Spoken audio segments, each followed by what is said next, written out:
فلما تجلى ربه للجبل جعله دكا وخر موسى صعقا. അങ്ങനെയാണെങ്കിൽ അള്ളാന്റെ തജല്ലി എങ്ങനെ കാണും? അത് കാണാൻ കഴിയില്ലെങ്കിൽ അള്ളാന്റെ ദാത്തിനെ ഇവിടെ വെച്ച് എങ്ങനെ കാണും? അത് റബ്ബ് കാണിച്ചു തരും. وجوه يومئذ ناظرة إلى ربها ناظرة. നാളെ ചില മുഖങ്ങൾക്ക് പ്രകാശമാണ്, ശോഭയുണ്ട്. നാളെ ചില മുഖങ്ങൾക്ക് തെളിച്ചമുണ്ട്. നാളെ ചില മുഖങ്ങൾ അതിസുന്ദരമാണ്. കാരണം ഇലാ റബ്ബിഹാ നാദിറ. അവരുടെ റബ്ബിലേക്ക് നോക്കുമ്പോൾ, ആ റബ്ബിന്റെ ദാത്ത് കാണാൻ നാളെ അവസരമുണ്ടാകുമ്പോൾ മുഖങ്ങൾക്ക് കിട്ടുന്ന ഒരു തെളിച്ചമുണ്ട്.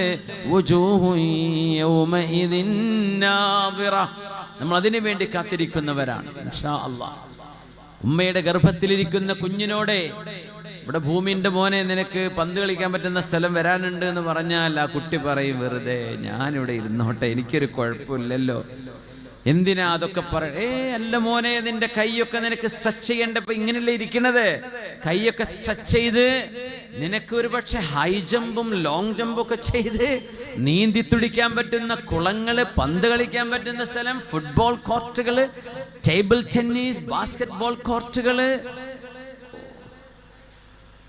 എന്തൊക്കെ കളറുകളും നിറങ്ങളുമുള്ള കുന്നുകളും മലകളും സമുദ്രങ്ങളും ജലാശയങ്ങളും തടാകങ്ങളും കടലുകളുമുള്ള ഒരു ലോകത്തേക്ക് നീ വരും കേട്ടോ എന്നാ കുട്ടിയോട് പറഞ്ഞാൽ ഗർഭത്തിലിരിക്കുന്ന കുട്ടിക്കത് വിശ്വസിക്കാൻ കഴിയുമോ?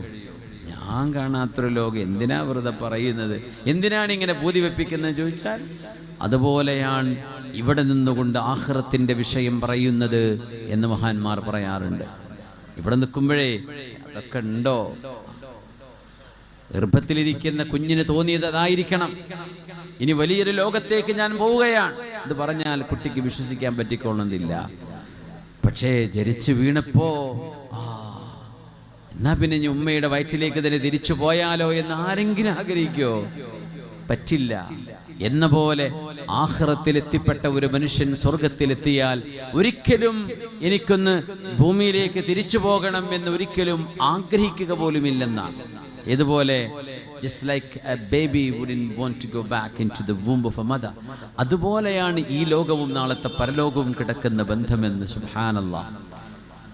അതുകൊണ്ട് മുഅ്മിനെ ഒരു വലിയ ദൗത്യ നിർവഹണത്തിന് വന്നവരാണ് നമ്മളൊക്കെ, മനുഷ്യരാണ്.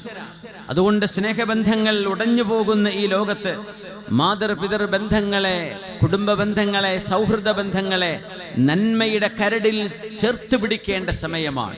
മനുഷ്യന് ഉണ്ടാക്കണം, സമ്പത്ത് വേണം, ഇനിയും വേണം, ഇനിയും വേണമെന്ന ആ ഒരു ആർത്തിയിൽ എല്ലാം മറന്നുപോയി സമ്പത്തിനെ മാത്രം ആരാധിക്കുന്ന തരത്തിലേക്ക് നമ്മുടെ ജീവിതങ്ങൾ മാറിപ്പോകുന്നിടത്ത് ശ്രദ്ധിക്കണേ, നമ്മുടെ ദൗത്യത്തിൽ നമ്മൾ പിന്തിരിയുകയാണ്. അള്ളാഹു കാത്തുരക്ഷിക്കട്ടെ, അള്ളാഹു കാത്തുരക്ഷിക്കട്ടെ.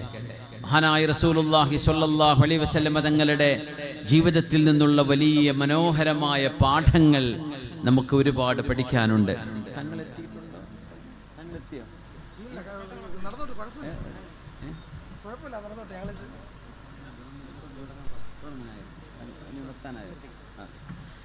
തങ്ങളുടെ എത്താറായിട്ടുണ്ട്.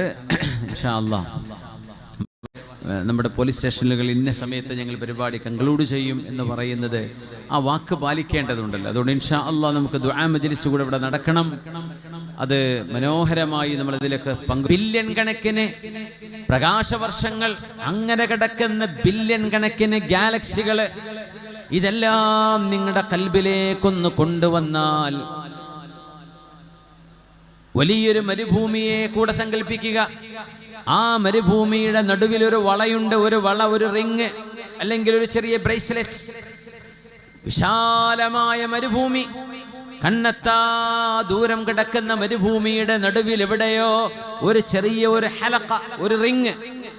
ആ റിങ്ങും ആ മരുഭൂമിയുടെ വലിപ്പവും നിങ്ങളൊന്ന് സങ്കല്പിച്ചു നോക്കുക. ആ ചെറിയ റിങ്ങാണ് ഈ പ്രപഞ്ചമെങ്കിൽ ആ വലിയ മരുഭൂമിയാണ് അള്ളാഹുവിന്റെ കുർസി. റസൂലുള്ളാഹി നിങ്ങൾ പഠിപ്പിക്കുക സ്വല്ലല്ലാഹു അലൈഹി വസല്ലം. ആ കണ്ണെത്താ ദൂരം നിൽക്കുന്ന മരുഭൂമിയാണ് അത്രേ അള്ളാഹുവിന്റെ കുർസി. ഇനി ആ കണ്ണെത്താ ദൂരമുള്ള മരുഭൂമിയിൽ കിടക്കുന്ന റിങ് തന്നെ സങ്കല്പിക്കൂ. ആ റിങ്ങാണ് അള്ളാന്റെ കുർസിയെങ്കിൽ ആ വലിയ മരുഭൂമിയാണ് അള്ളാഹുവിന്റെ അർശ് എന്ന് മനസ്സിലാക്കണം. അള്ളാഹുവിന്റെ അർശിനെ താങ്ങി നിൽക്കുന്നത് മഹാഭീമാകാരന്മാരായ അള്ളാഹുവിന്റെ 8 മലക്കുകളാണ്. അതിൽ 4 മലക്കുകൾ ചൊല്ലുന്നു സുബ്ഹാനകല്ലാഹുമ്മ വബിഹംദിക്. അല്ലാഹുവേ നിന്നെ സ്തുതിക്കുന്നു റബ്ബേ, നിന്റെ പരിശുദ്ധിയെ വാഴ്ത്തുന്നു റബ്ബേ. ലക്കൽ ഹംദു അലാ അഫ്വിക ബഅദ ഖുദ്റതിക്. അല്ലാഹുവേ നിനക്കാണ് സർവസ്തുതിയും. അലാ അഫ്വിക ബഅദ ഖുദ്റതിക്. പടച്ചവനെ നീ ഞങ്ങളെ നശിപ്പിക്കാൻ കഴിയുന്നവനാണ്, ഞങ്ങളെ ശിക്ഷിക്കാൻ കഴിയുന്നവനാണ്. എന്നിട്ടുകൂടെ നീ ഞങ്ങൾക്ക് മാപ്പ് നൽകുന്നുവല്ലോ, അതുകൊണ്ട് നിനക്കാണ് സ്തുതി. അല്ലാഹ്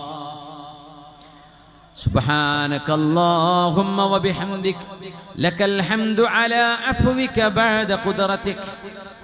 അടുത്ത 4 മലക്കുകൾ ചൊല്ലുന്നത് സുബ്ഹാനകല്ലാഹുമ്മ വബിഹംദിക ലക്കൽ ഹംദു അലാ ഹിൽമിക ബഅദ ഇൽമിക്. അല്ലാഹുവേ നിന്റെ പരിശുദ്ധിയെ വാഴ്ത്തുന്നു, നിനക്കാണ് സർവസ്തുതിയും. ലക്കൽ ഹംദു അലാ ഹിൽമിക്. പടച്ചവനെ നീ എത്ര സഹനമുള്ളവനാണ്. എന്തൊക്കെയാ നിന്റെ സൃഷ്ടികൾ നിന്നെക്കുറിച്ച് പറഞ്ഞുകൊണ്ടിരിക്കുന്നത്. നീ പടച്ച മനുഷ്യർ, ശ്വാസം നിന്നാൽ ജീവനറ്റു പോകുന്ന മനുഷ്യൻ, ഉറങ്ങിക്കിടന്നാൽ എണീക്കുമോ എന്ന ധൈര്യമില്ലാത്ത മനുഷ്യൻ, എന്തൊക്കെയാ നിന്നെക്കുറിച്ച് പറയുന്നത്, എന്തൊക്കെയാണ് നിന്റെ ഹബീബിനെ കുറിച്ച് പറയുന്നത്, എന്തൊക്കെയാ നിന്റെ ദീനിനെ കുറിച്ച് പരിഹസിക്കുന്നത്. നിന്റെ സഹനം അപാരമാണ് റബ്ബേ. നിന്നെ വേദനിപ്പിക്കുന്ന, നിനക്ക് വേദനയുണ്ടാക്കുന്ന ഒരു വാക്ക്, ഒരു ചിന്ത ഒരു മനുഷ്യന്റെയോ ഒരു ജീവിയുടെയോ ഹൃദയത്തിൽ ഉദിക്കുമ്പോഴേക്കും അതറിയാൻ കഴിയുന്ന റബ്ബേ ബഅദ ഇൽമിക്. അത് നിനക്കറിയുമല്ലോ. എന്നിട്ട് പോലും അവരെ പെട്ടെന്ന് നശിപ്പിക്കാതെ, അവിടെ വെച്ചവരെ തീർത്തുകളയാതെ ജീവിക്കാൻ ഇനിയും അവസരം നൽകുന്ന, തെറ്റുകൾ തിരുത്താൻ അവസരം നൽകുന്ന വിധം ക്ഷമയുള്ള റബ്ബേ, നിന്റെ ക്ഷമക്കാണ് സർവസ്തുതിയും എന്ന് പറയുന്ന അർശിനെ ചുമക്കുന്ന വേറെ 4 മലക്കുകളും അല്ലാഹുവിനുണ്ടെന്ന് മഹാനായ റസൂലുള്ളാഹി സ്വല്ലല്ലാഹു അലൈഹി വസല്ലം ഒന്ന് ചൊല്ലി നോക്കൂ. സുബ്ഹാനകല്ലാഹുമ്മ വബിഹംദിക ലക്കൽ ഹംദു അലാ അഫ്വിക ബഅദ ഖുദ്റതിക്. 4 മലക്കുകൾ അതാ അല്ലാഹുവേ നീ മാപ്പ് നൽകുന്നുവല്ലോ റബ്ബേ. അവിടെ നമ്മൾ മാപ്പ് കൊടുക്കുക മനുഷ്യർക്ക്. നമ്മോട് തെറ്റ് ചെയ്തവർ, നമ്മളെ വേദനിപ്പിച്ചവർ, നമ്മോട് നമ്മുടെ ജീവിതത്തിൽ ഒരുപാട് നാൾ മറക്കാൻ കഴിയാത്ത വിധം നിരുപാധികം അല്ലാഹുവിനെ ഓർത്ത് മാപ്പ് കൊടുക്കുക. അടുത്തൊരു കൂട്ടം മലക്കുകൾ അല്ലാഹുവിന്റെ ഈ അർശിനെ താങ്ങുന്ന മറ്റു 4 മലക്കുകൾ ചൊല്ലുന്നതും ഇങ്ങനെയാണ്. അല്ലാഹ് സുബ്ഹാനകല്ലാഹുമ്മ വബിഹംദിക ചൊല്ലിക്കോളൂ. സുബ്ഹാനകല്ലാഹുമ്മ വബിഹംദിക ലക്കൽ ഹംദു അലാ ഹിൽമിക ബഅദ ഇൽമിക. ഒന്ന് ഹിൽമ്, മറ്റേത് ഇൽമ്. ലക്കൽ ഹംദു അലാ ഹിൽമിക ബഅദ ഇൽമിക. ആദ്യം പറയുന്ന മലക്കുകൾ ലക്കൽ ഹംദു അലാ അഫ്വിക ബഅദ ഖുദ്റതിക.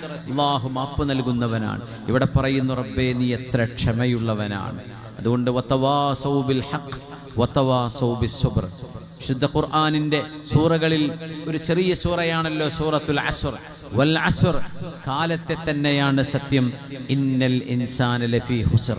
ഈ കാലം ജീവിച്ചു തീർത്തു പോകുന്ന മനുഷ്യൻ നഷ്ടത്തിലാണ്. ഈ കാലം തീർത്തുപോയി ആയുസ് തീർന്നു പോകുന്ന ഈ മനുഷ്യൻ നഷ്ടത്തിലാണ്. നഷ്ടമില്ലാത്തവർ 4 കർമ്മങ്ങൾ ചെയ്യുന്നവർ മാത്രമാണ്. ഇല്ലല്ലദീന ആമനു. ഈ പ്രപഞ്ചത്തിന്റെ യഥാർത്ഥ സൃഷ്ടാവിനെ കണ്ടെത്തി ആ സൃഷ്ടാവിൽ വിശ്വസിക്കുന്നവർ. വഅമിലുസ് സ്വാലിഹാത്ത്, സൽകർമ്മങ്ങൾ അനുഷ്ഠിക്കുന്നവർ. വതവാസൗ ബിൽ ഹഖ്, സത്യം എവിടെയോ സത്യമേ നമ്മൾ കേൾക്കാവൂ, സത്യമേ സ്വീകരിക്കാവൂ, സത്യത്തിന്റെ പക്ഷത്ത് മാത്രമേ നിൽക്കാവൂ.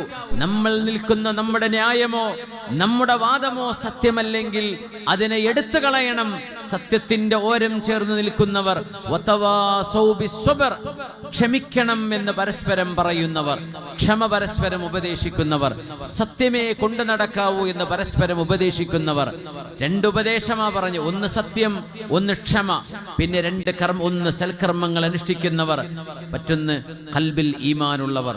ഇവരല്ലാതെ മറ്റു സർവ്വ ആയുസ്സ് തീർത്തു പോകുന്ന മനുഷ്യനും പരാജയത്തിലേക്കാണ് പോകുന്നത് എന്ന് പറഞ്ഞ ഇസ്ലാം എന്ന് പറയുന്ന ആശയത്തെ ഒരു കൊച്ചു സൂറയിൽ അള്ളാഹു അവതരിപ്പിച്ചതാണ് സൂറത്തുൽ അസ്ർ. ബിസ്മില്ലാഹിർ റഹ്മാനിർ റഹീം. വൽ അസ്രി ഇന്നൽ ഇൻസാന ലഫീ ഖുസ്ർ إلا الذين آمنوا وعملوا الصالحات وتواصوا بالحق وتواصوا بالصبر. അല്ലാഹു നമ്മെ ഹക്കിൻ്റെയും സബറിൻ്റെയും ഈമാനിൻ്റെയും അമലു സ്വാലിഹാത്തിൻ്റെയും അഹ്ലുകാരിൽ അല്ലാഹു പെടുത്തി തരട്ടെ. പുണ്യനബി തങ്ങളെ വിഭാവനം ചെയ്ത നന്മയുടെ പരസ്പരം ചേർത്ത് പിടിക്കുന്ന, സ്നേഹിക്കുന്ന, മനുഷ്യന്റെ മഹത്വം കാണിച്ച് മനുഷ്യനെ ആദരിക്കുന്ന ആ ഒരു പ്രത്യയശാസ്ത്രത്തിൻ്റെ പുണ്യനബിയുടെ ആശയങ്ങളുടെ വക്താക്കളായി, അതിൻ്റെ പ്രചാരകരായി, അതിൻ്റെ പ്രയോക്താക്കളായി ജീവിച്ചു മരിക്കാനുള്ള ഭാഗ്യം അല്ലാഹു നൽകട്ടെ. നമ്മുടെ നന്മകൾ പടച്ചവനെ ഉദ്ദേശിച്ച് മാത്രമുള്ളതാവട്ടെ. നമ്മുടെ ലക്ഷ്യം നമ്മുടെ സൃഷ്ടാവിനെ നാളെ കണ്ടുമുട്ടുന്ന ജന്നത്തുൽ ഫിർദൗസാണ്. നമ്മുടെ ലക്ഷ്യം അവിടെയാണ്. അവിടേക്കുള്ള ഓട്ടത്തിലാണ് നമ്മൾ.